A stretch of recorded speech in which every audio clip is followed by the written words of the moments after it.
ನನ್ನ ಗೆಳೆಯನ girl friend pregnant ಆಗಿದ್ದಳು. ಅವನು ಅವಳನ್ನು ಮದುವೆ ಆಗುತ್ತೇನೆ ಅಂತ ಹೇಳಿ ರಿಜಿಸ್ಟರ್ ಆಫೀಸ್ನಲ್ಲಿ ಕರೆದು ಅವನು ಊರನ್ನು ಬಿಟ್ಟು ಹೊರಟು ಹೋಗಿದ್ದ. ಆಗ ಅವಳು ಬದುಕಿ ಇರುವುದಿಲ್ಲ ಅಂತ ಅಳುತ್ತಿದ್ದಳು. ವಿಧಿಯಿಲ್ಲದೆ ನಾನೇ ಮದುವೆಯಾದೆ, ಅವಳ ಮಗುವಿಗೆ ಅಪ್ಪ ಆಗಲು.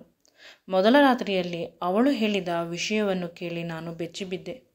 ಈ ಮಗು ನನ್ನ ಗೆಳೆಯನದು ಅಲ್ಲವಂತೆ. ಅವಳು ಹೇಳಿದ ವಿಷಯ ಕೇಳಿ ನನಗೆ ನಂಬಲು ಸಾಧ್ಯವೇ ಆಗಲಿಲ್ಲ. ಮುಂದೆ ನನ್ನ ಹೆಸರು ರಾಮ್. ಅಪ್ಪ ಅಮ್ಮ ಯಾರು ಅಂತ ತಿಳಿದಿಲ್ಲ. ಚಿಕ್ಕಂದಿನಿಂದ ಅನಾಥಾಶ್ರಮದಲ್ಲಿ ಬೆಳೆದಿದ್ದು. ದೊಡ್ಡವನಾದ ಮೇಲೆ ಸುಂದರವಾದ ಬದುಕನ್ನು ಕಟ್ಟಿಕೊಂಡು ಬದುಕುತ್ತಿದ್ದೇನೆ. ನನ್ನವರು ಅನ್ನುವವರು ಯಾರೂ ಇಲ್ಲ. ನನ್ನ ಪ್ರಾಣ ಸ್ನೇಹಿತನನ್ನು ಬಿಟ್ಟು. ನನ್ನ ಪ್ರಾಣ ಸ್ನೇಹಿತ ಗಿರಿ. ಅವನು ನನಗೆ ಓದಲು ತುಂಬ ಸಹಾಯ ಮಾಡಿದ್ದಾನೆ. ತೀರಾ ಒಳ್ಳೆಯವನು. ಅವನಷ್ಟು ಒಳ್ಳೆಯವನನ್ನು ನಾನು ಪ್ರಪಂಚದಲ್ಲಿ ನೋಡಿಲ್ಲ. ನನಗಾಗಿ ಏನು ಬೇಕಾದರೂ ಮಾಡಲು ರೆಡಿ ಇದ್ದಾನೆ. ಅವನಿಗೆ ಕೊಡಲು ನನ್ನ ಬಳಿ ಏನೂ ಇರಲಿಲ್ಲ, ಏಕೆಂದರೆ ಅವರು ತುಂಬ ಶ್ರೀಮಂತರು. ಅಪ್ಪ, ಅಮ್ಮ, ತಮ್ಮ, ಅಕ್ಕ ತುಂಬಿದ ಕೂಡು ಕುಟುಂಬ. ಅವನಿಗೆ ನನ್ನಿಂದ ಯಾವ ಸಹಾಯದ ಅವಶ್ಯಕತೆ ಇಲ್ಲ. ಒಳ್ಳೆಯ ಕೆಲಸದಲ್ಲಿ ಇದ್ದೇನೆ. ತುಂಬ ಜನ ನನ್ನನ್ನು ನೋಡಿ ಮದುವೆಗೆ ಇಷ್ಟಪಡುತ್ತಾರೆ. ಆನಂತರ ನನ್ನ ಬ್ಯಾಕ್ಗ್ರೌಂಡನ್ನು ಕೇಳಿ ಹಿಂದೆ ಓಡುತ್ತಾರೆ. ಪ್ರತಿಯೊಬ್ಬರಿಗೂ ಅಪ್ಪ ಅಮ್ಮ ತುಂಬ ಚೆನ್ನಾಗಿ ಸಂಪಾದನೆ ಮಾಡಿ ಇಟ್ಟಿರಬೇಕು. ಗಿರಿಯ ಅಪ್ಪ ಅಮ್ಮನ ರೀತಿ. ಆಗರ್ಭ ಶ್ರೀಮಂತರ ಮಕ್ಕಳನ್ನು ಮಾತ್ರ ಮದುವೆ ಆಗುತ್ತಾರೇನೋ. ನನ್ನಂತಹ ಅನಾಥನನ್ನು ಯಾರು ಮದುವೆ ಆಗುತ್ತಾರೆ ಅಂತ ಪ್ರತಿ ಬಾರಿ ನನಗೆ ದುಃಖವಾಗುತ್ತಿತ್ತು. ಮೊದಮೊದಲು ಚೆನ್ನಾಗಿ ಮಾತನಾಡುತ್ತಿದ್ದರು ನನ್ನ ಆಫೀಸ್ನ ಸ್ಟಾಫ್ಗಳು. ಇತ್ತೀಚೆಗೆ ಅವರು ಕೂಡ ತುಂಬ ಕಡಿಮೆ ಮಾತನಾಡುತ್ತಾರೆ. ಎಲ್ಲರೂ ನನ್ನನ್ನು ಕಾರ್ನರ್ ಮಾಡಿದರು. ಗಿರಿ ಮಾತ್ರ ನನ್ನನ್ನು ಕಾರ್ನರ್ ಮಾಡುವುದಿಲ್ಲ. ಅವನ ಮೊದಲ ಆದ್ಯತೆ ನಾನೇ. ಆದಷ್ಟು ನಾನು ನನ್ನ ಕೆಲಸದಲ್ಲಿ ಗಮನ ಕೊಡುತ್ತಿದ್ದೆ, ಏಕೆಂದರೆ ನಾನು ತುಂಬ ಉನ್ನತವಾದ ಪೋಸ್ಟ್ನಲ್ಲಿ ಇದ್ದೇನೆ. ತುಂಬ ಚೆನ್ನಾಗಿ ಕೆಲಸ ಮಾಡುತ್ತೇನೆ ಅಂತ ನನಗೆ ಬಹಳ ಬೇಗ ಪ್ರಮೋಷನ್ ಸಿಕ್ಕಿತು. ಇದರಿಂದಲೂ ಕೂಡ ನನ್ನ ಆಫೀಸ್ನ ಉಳಿದ ಕೊಲೀಗ್ಸ್ಗೆ ನನ್ನನ್ನು ನೋಡಿ ಬೇಸರ ಮಾಡಿಕೊಳ್ಳುತ್ತಾರೆ. ಒಂದು ರೀತಿ ಹೊಟ್ಟೆ ಹುರಿ ಅಂತ ಹೇಳಬಹುದು. ನಾವು ಅಷ್ಟು ವರ್ಷದಿಂದ ಇದ್ದೇವೆ, ನಮಗೆ ಪ್ರಮೋಷನ್ ಇಲ್ಲ. ನಿನ್ನೆ ಮೊನ್ನೆ ಬಂದವನಿಗೆ ಪ್ರಮೋಷನ್ ಅಂತ ಪ್ರತಿದಿನವೂ ಬೇಸರ ಪಡುತ್ತಾರೆ. ಆದರೆ ಅದಕ್ಕೆಲ್ಲ ನಾನೇನು ಮಾಡಲು ಸಾಧ್ಯವಿಲ್ಲ. Focus focus focus, only work. ಈ ಸೂತ್ರವನ್ನು ನಾನು ಯಾವಾಗಲೂ ಫಾಲೋ ಮಾಡುವುದು. ಗಿರಿಯ ಮನೆಯಲ್ಲೂ ಕೂಡ ಎಲ್ಲರಿಗೂ ನಾನು ಎಂದರೆ ತುಂಬ ಇಷ್ಟ. ನನ್ನನ್ನು ಒಬ್ಬ ಮಗನ ರೀತಿ ನೋಡುತ್ತಾರೆ. ಮೊದಲು ಬಡವ ಅಂತ ಸ್ವಲ್ಪ ಬೇಸರ ಮಾಡಿಕೊಳ್ಳುತ್ತಿದ್ದರು, ಆದರೆ ಇತ್ತೀಚೆಗೆ ತುಂಬ ಇಷ್ಟಪಡುತ್ತಾರೆ, ಏಕೆಂದರೆ ಅವರ ಕಷ್ಟ ಸುಖಕ್ಕೆ ಗಿರಿಗಿಂತ ಜಾಸ್ತಿ ನಾನೇ ಆಗುತ್ತೇನೆ. ಗಿರಿ ತುಂಬ ಒಳ್ಳೆಯವನು, ಆದರೂ ಮುಂಗೋಪ. ಸಣ್ಣ ಪುಟ್ಟ ವಿಷಯಗಳಿಗೆ ವಾರಗಟ್ಟಲೆ ಕೋಪ ಮಾಡಿಕೊಳ್ಳುತ್ತಾನೆ.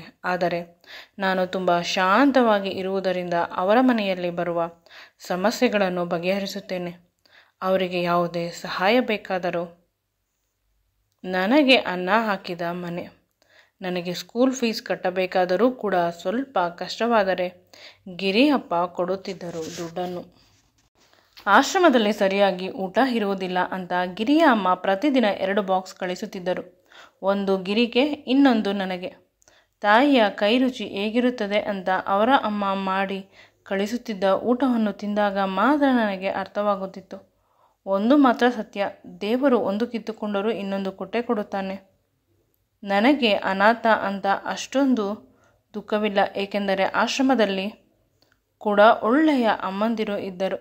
ಗಿರಿಯ ಅಮ್ಮ ಸ್ಕೂಲ್ ಟೀಚರ್ಸ್ಗಳು ಕೂಡ ನಾನು ತುಂಬ ಚೆನ್ನಾಗಿ ಓದುತ್ತಾ ಇದ್ದೆ, ನೋಡಲು ಕೂಡ ತುಂಬ ಸುಂದರವಾಗಿ ಇದ್ದುದರಿಂದ ತಮ್ಮ ಮಗ ಅಂತ ಹೇಳಿಕೊಳ್ಳುತ್ತಿದ್ದರು. ಈ ಸಂಬಂಧಗಳೇ ಚಂದ ಅಲ್ಲವೇ? ಇಂದು ಗಿರಿ ಇದ್ದಕ್ಕಿದ್ದಂತೆ ಅರ್ಜೆಂಟಾಗಿ ನಾನು ಹೇಳಿದ ರೆಸಾರ್ಟ್ಗೆ ಬಾ ಅಂತ ಕರೆದ. ರೆಸಾರ್ಟ್ಗೆ ಇದೇ ಮೊದಲ ಬಾರಿ ಕರೆದಿದ್ದು. ಹೋಗಿ ನೋಡಿದಾಗ ಅಲ್ಲಿ ಒಬ್ಬಳು ಸುಂದರವಾದ ಹುಡುಗಿ ಕುಳಿತಿದ್ದಳು. ಅವಳನ್ನು ನೋಡಿ ನನ್ನ ಹೃದಯ ಬಡಿತ ಸಡನ್ನಾಗಿ ನಿಂತು ಹೋಯಿತು. ಅಷ್ಟೊಂದು ಸುಂದರವಾಗಿದ್ದಳು. ಅದಕ್ಕಿಂತ ಹೆಚ್ಚಾಗಿ ಅಷ್ಟೇ ಲಕ್ಷಣವಾಗಿ ಕೂಡ ಇದ್ದಳು, ದೇವತೆಯ ರೀತಿ. ಗಿರಿ ಅವಳನ್ನು ನನಗೆ ಪರಿಚಯ ಮಾಡಿಸಿಕೊಟ್ಟ. ಆ ನಂತರ ನಾವು ವಾಸ್ತವ ಅರ್ಥವಾಗಿ ಬೇಸರವಾಯಿತು. ಅವಳು ಗಿರಿಯ ಗರ್ಲ್ ಫ್ರೆಂಡ್ ಅಂತೆ. ಮನೆಯಲ್ಲಿ ಒಪ್ಪುತ್ತಿಲ್ಲ, ಮದುವೆಗೆ ನೀನು ಒಪ್ಪಿಸಬೇಕು ಅಂತ ಹೇಳಿದರು. ಅದಕ್ಕೆ ನಾನು ಹೇಳಿದೆ ಆಯಿತು ಅಂತ. ಇಬ್ಬರು ಬೇರೆ ಸಮುದಾಯ, ಆದ್ದರಿಂದ ಮನೆಯಲ್ಲಿ ಒಪ್ಪುವುದಿಲ್ಲ ಅಂತ ಗಿರಿ ಮತ್ತು ಆ ಹುಡುಗಿ ಹೇಳಿದರು. ಅವಳ ಧ್ವನಿ ತುಂಬ ಮಧುರವಾಗಿದೆ, ಕೋಗಿಲೆ ರೀತಿ. ಮಾತನಾಡುವುದು ತೀರಾ ಕಡಿಮೆ ಅಂತ ಅನಿಸುತ್ತದೆ. ಗಿರಿ ನೋಡಿದರೆ ಬೆಳಿಗ್ಗೆಯಿಂದ ಸಂಜೆಯವರೆಗೂ ಬಾಯಿ ತೆಗೆದರೆ ಬಾಯಿ ಮುಚ್ಚುವುದಿಲ್ಲ. ವಟ ವಟ ಅಂತ ಅನ್ನುತ್ತಿರುತ್ತಾನೆ. ಇವಳು ನೋಡಿದರೆ ಇಷ್ಟೊಂದು ಮೃದು. ಇಬ್ಬರಿಗೂ ಹೇಗೆ ಅಡ್ಜಸ್ಟ್ ಆಗುತ್ತದೆ? ಪ್ರಶ್ನಾರ್ಥಕವಾಗಿ ಅವನ ಮುಖ ನೋಡಿದೆ. ಅವನಿಗೆ ಅರ್ಥವಾಯಿತು. ಆಗ ಅವನು ಹೇಳಿದ, ಮದುವೆ ಆದ ಮೇಲೆ ಇಬ್ಬರು ಅಡ್ಜಸ್ಟ್ ಮಾಡಿಕೊಳ್ಳುತ್ತೇವೆ ಅಂತ ಹೇಳಿದ. ಆ ಹುಡುಗಿಯೂ ಕೂಡ ನನ್ನ ಮನೆ ಇರುವ ಅಪಾರ್ಟ್ಮೆಂಟಲ್ಲೇ ಇರುವುದಂತೆ. ಒಂದು ಬಾರಿಯೂ ಕೂಡ ನಾನು ನೋಡಿಲ್ಲ. ಅಂದಿದ್ದಕ್ಕೆ ಹೊಸದಾಗಿ ಬಂದಿರುವುದು ಅಂತ ಹೇಳಿದಳು. ಅವಳ ಮುಖ ನೋಡಿದರೆ ನೋಡುತ್ತಲೇ ಇರಬೇಕು ಅಂತ ಅನಿಸುತ್ತಿತ್ತು. ನಂತರ ಗಿರಿ ನೆನಪಾಗಿ ಸುಮ್ಮನಾದೆ. ಅವಳನ್ನು ಆ ರೀತಿ ನೋಡಬಾರದು, ಅವಳು ಅವನ ಆಸ್ತಿ ಅಂತ. ಆಗ ನಾನು ಹೇಳಿದೆ, ಸ್ವಲ್ಪ ದಿನ ಇಬ್ಬರು ಡೇಟ್ ಮಾಡಿ ಮದುವೆ ಆಗಿ. ಗಿರಿ ತುಂಬ ಗಲಾಟೆ. ನೀವು ನೋಡಿದರೆ ಸೈಲೆಂಟ್. ಹೊಂದಾಣಿಕೆ ಸ್ವಲ್ಪ ಕಷ್ಟ ಅಂತ ಅನಿಸುತ್ತದೆ ಅಂದಾಗ ಗಿರಿ ನನ್ನ ಕಿವಿಯನ್ನು ಗಟ್ಟಿಯಾಗಿ ಹಿಡಿದುಕೊಂಡ. ಈಗ ಹೇಳು, ಇಷ್ಟು ಹೊತ್ತು ಹೇಳಿದ್ದು ಅಂದ. ಏನೂ ಇಲ್ಲ, ನಿಮ್ಮಿಬ್ಬರ ಮದುವೆಯನ್ನು ಬಹಳ ಬೇಗ ಮಾಡಿಸುತ್ತೇನೆ ಅಂದೆ. ಆಗ ಇಬ್ಬರೂ ನಕ್ಕರು. ಆ ಹುಡುಗಿ ನಗು ಅಷ್ಟೇ ಚೆನ್ನಾಗಿದೆ. ಈ ಹುಡುಗಿ ಎಲ್ಲಿ ಸಿಕ್ಕಿದಳು ಅಂತ ಅಂದುಕೊಂಡೆ. ರಾತ್ರಿ 8 ಗಂಟೆಗೆ ಯಾರೋ ಒಬ್ಬರು ನಾಕ್ ಮಾಡಿದರು. ಡೋರನ್ನು ನೋಡಿದಾಗ ಅದು ಬೇರೆ ಯಾರೋ ಅಲ್ಲ, ಗಿರಿಯ ಪ್ರೇಯಸಿ. ಅವಳ ಕೈಯಲ್ಲಿ ಒಂದು ಪಾತ್ರೆ ಇತ್ತು. ತುಂಬ ಮಧುರವಾಗಿ ಮಶ್ರೂಮ್ ಬಿರಿಯಾನಿ ಇದೆ, ನಿಮಗೆ ಇಷ್ಟ ಅಂತ ಗಿರಿ ಹೇಳಿದರು. ಅದಕ್ಕೆ ಮಾಡಿದ್ದೆ ಅಂತ ಅದನ್ನು ಡೋರಲ್ಲೇ ಕೊಟ್ಟು ಹೊರಟು ಹೋದಳು. ನಾನು ಬ್ಯಾಚುಲರ್ ಅಂತ ಅವಳಿಗೂ ತಿಳಿದಿದ್ದು. ತುಂಬ ಸಂಸ್ಕಾರ ಬಂದ ಹುಡುಗಿ. ಯಾವಾಗ ನೋಡಿದರೂ ಬಟ್ಟೆಯನ್ನು ಮೈತುಂಬ ಹಾಕಿರುತ್ತಾಳೆ. ಬೇರೆಯವರ ಜೊತೆ ಅನಾವಶ್ಯಕವಾಗಿ ಮಾತನಾಡುವುದಿಲ್ಲ. ಅವಳು ಗಿರಿಯ ಪ್ರೇಯಸಿ ಅನ್ನೋದು ತಿಳಿದಿದ್ದರೂ ಕೂಡ ನನ್ನ ಮನಸ್ಸು ಅವಳಿಗಾಗಿ ಹೊಡೆದುಕೊಳ್ಳುತ್ತದೆ. ಇಂದು ಗಿರಿಯ ಮನೆಯಲ್ಲಿ ಅವನ ಮದುವೆ ಬಗ್ಗೆ ಮಾತನಾಡಿದೆ. ಅವರ ಮನೆಯಲ್ಲಿ ಯಾವುದೇ ಕಾರಣಕ್ಕೂ ಒಪ್ಪುವುದಿಲ್ಲ. ಮದುವೆ ಆಗಲಿ, ಆದರೆ ನಮ್ಮ ಮನೆಗೆ ಬರುವುದು ಬೇಡ ಅಂತ ಹೇಳಿದರು. ಹಾಯಾಗಿ ಆರಾಮವಾಗಿ ಇದ್ದ ಗಿರಿ. ಸ್ವಲ್ಪ ಕೂಡ ಬೇಸರ ಇಲ್ಲ. ನನಗೆ ಟೆನ್ಷನ್ ಆಗುತ್ತಿತ್ತು, ಯಾರೂ ಒಪ್ಪುತ್ತಿಲ್ಲ. ಕೊನೆಗೆ ಒಮ್ಮತ ಬಂದಿಲ್ಲ. ಅವರ ಮನೆಯಲ್ಲಿ ಯಾರೂ ಒಪ್ಪಲಿಲ್ಲ. ವಿಧಿ ಇಲ್ಲ ಅಂತ ಗಿರಿಯನ್ನು ಮನೆಗೆ ಕರೆದುಕೊಂಡು ಬಂದು ಎಲ್ಲ ವಿಷಯವನ್ನು ಹೇಳಿದೆ. ನೀನು ತುಂಬ ಅವಳನ್ನು ಪ್ರೀತಿಸುತ್ತಿದ್ದರೆ ಮದುವೆ ಆಗಿನ ಬಿಡು. ಈಗಿನ ಕಾಲದಲ್ಲಿ ಯಾರೂ ಕೂಡ ಅಷ್ಟು ಒಳ್ಳೆಯ ಹುಡುಗಿಯನ್ನು ಬಿಡುವುದಿಲ್ಲ ಅಂತ ರಿಜಿಸ್ಟರ್ ಡೇಟನ್ನು. ಕೊನೆಗೆ ಒಮ್ಮತ ಬಂದಿಲ್ಲ. ಅವರ ಮನೆಯಲ್ಲಿ ಯಾರೂ ಒಪ್ಪಲಿಲ್ಲ. ವಿಧಿ ಇಲ್ಲ ಅಂತ ಗಿರಿಯನ್ನು ಮನೆಗೆ ಕರೆದುಕೊಂಡು ಬಂದು ಎಲ್ಲ ವಿಷಯವನ್ನು ಹೇಳಿದೆ. ನೀನು ತುಂಬ ಅವಳನ್ನು ಪ್ರೀತಿಸುತ್ತಿದ್ದರೆ ಮದುವೆ ಆಗಿಬಿಡು. ಈಗಿನ ಕಾಲದಲ್ಲಿ ಯಾರೂ ಕೂಡ ಅಷ್ಟು ಒಳ್ಳೆಯ ಹುಡುಗಿಯನ್ನು ಬಿಡುವುದಿಲ್ಲ ಅಂತ ರಿಜಿಸ್ಟರ್ ಆಫೀಸ್ನಲ್ಲಿ ಇಬ್ಬರ ಮದುವೆಯ ದಿನಾಂಕವನ್ನು ಗೊತ್ತು ಮಾಡಿಸಿದೆ. ಅವಳು ಮೊದಲು ಒಪ್ಪಲಿಲ್ಲ. ದೊಡ್ಡವರ ಆಶೀರ್ವಾದ ತೆಗೆದುಕೊಳ್ಳದೆ ಅದು ಯಾವ ಮದುವೆ ಅಂತ ಸ್ವಲ್ಪ ಜೋರಾಗಿ ಹೇಳಿದಳು. ಇದೇ ಮೊದಲ ಬಾರಿ ಅವಳು ಮಾತನಾಡಿದ್ದು. ನಂತರ ಮೊದಲು ಮದುವೆ ಆಗಿಬಿಡಿ, ಆ ನಂತರ ಪುಟ್ಟ ಮಗುವನ್ನು ಕೊಟ್ಟು ಬಿಡಿ. ಅಪ್ಪ ಅಮ್ಮ ಮನೆಯಲ್ಲಿ ಅವರೇ ಒಪ್ಪಿಕೊಳ್ಳುತ್ತಾರೆ. ಅಪ್ಪ ಅಮ್ಮ ತುಂಬ ಸಮಯ ಮಕ್ಕಳ ಬಗ್ಗೆ ಬೇಸರ ಮಾಡಿಕೊಳ್ಳುವುದಿಲ್ಲ ಅಂತ ಹೇಳಿದೆ. ಕೊನೆಗೆ ಗಿರಿ ಮತ್ತು ಅವಳನ್ನು ಒಪ್ಪಿಸಿದೆ ಮದುವೆಗಾಗಿ. 6 ತಿಂಗಳಿಂದ ನಾನು ಮದುವೆ ಆಗಬಾರದು ಅಂತ ನಿರ್ಧಾರ ಮಾಡಿದ್ದೆ. ಏಕೆಂದರೆ ಮೊದಲು ನಾನು ತುಂಬ ಸುಂದರವಾಗಿರುವುದರಿಂದ ಜನ ಒಪ್ಪಿಕೊಂಡರು. ಆನಂತರ ನನಗೆ ಯಾರೂ ಇಲ್ಲ ಅಂತ ನನಗೆ ಮೋಸ ಮಾಡಿ ಹೋಗುತ್ತಾರೆ. ಈಗಾಗಲೇ ಒಬ್ಬನೇ ಬದುಕಿ ತುಂಬ ಕಷ್ಟಪಟ್ಟಿದ್ದೇನೆ.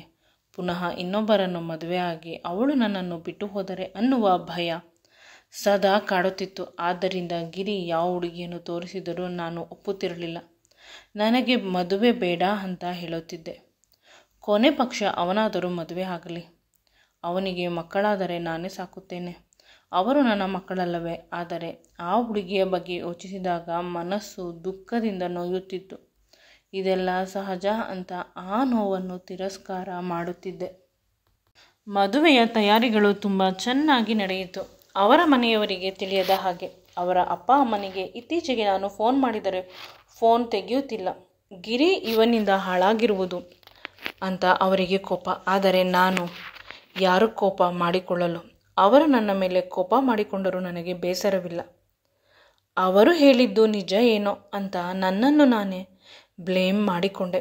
ಮದುವೆ ದಿನ ಗಿರಿ ಹೇಳಿದ, ನೀನು ಇವಳನ್ನು ಕರೆದುಕೊಂಡು ಹೋಗು, ನಾನು ನನ್ನ ಇನ್ನೊಬ್ಬ ಫ್ರೆಂಡ್ ಬರುತ್ತೇನೆ, ಅಲ್ಲಿ ಸೈನ್ ಮಾಡಬೇಕು, ಅವಳಿಗೂ ಯಾರೂ ಇಲ್ಲ, ಕರೆದುಕೊಂಡು ಬರುತ್ತೇನೆ ಅಂತ ಹೇಳಿದ.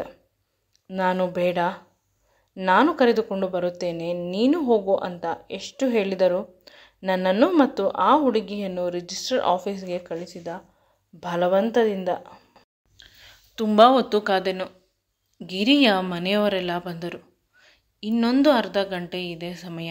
ಗಿರಿ ಇನ್ನೂ ಬಂದಿಲ್ಲ. ಫೋನ್ ಮಾಡಿದರೆ ಫೋನ್ ಸ್ವಿಚ್ ಆಫ್ ಬರುತ್ತಿದೆ. ಸ್ವಲ್ಪ ಹೊತ್ತಿಗೆ ಅವಳಿಗೆ ಬಂದ ಮೆಸೇಜನ್ನು ಅಳುತ್ತಾ ತೋರಿಸಿದಳು. ಗಿರಿ ಅವಳನ್ನು ಮದುವೆ ಆಗುವುದಿಲ್ಲ ಅಂತ ಹೇಳುತ್ತಿದ್ದಾನೆ. ಏನೋ ಹುಡುಗಿ ಅಂತ ಆಸೆ ತೋರಿಸಿದೆ, ಏನೂ ಇಲ್ಲದವಳು, ನನ್ನನ್ನು ಹೇಗೆ ಮದುವೆ ಆಗುತ್ತೀಯಾ ಅಂತ ಕೆಟ್ಟದಾಗಿ ಬರೆದಿದ್ದ. ಅವಳು ಅಲ್ಲೇ ಇದ್ದ ಜಾಗದಲ್ಲಿ ಅಳುತ್ತಾ ಕುಳಿತಿದ್ದಳು.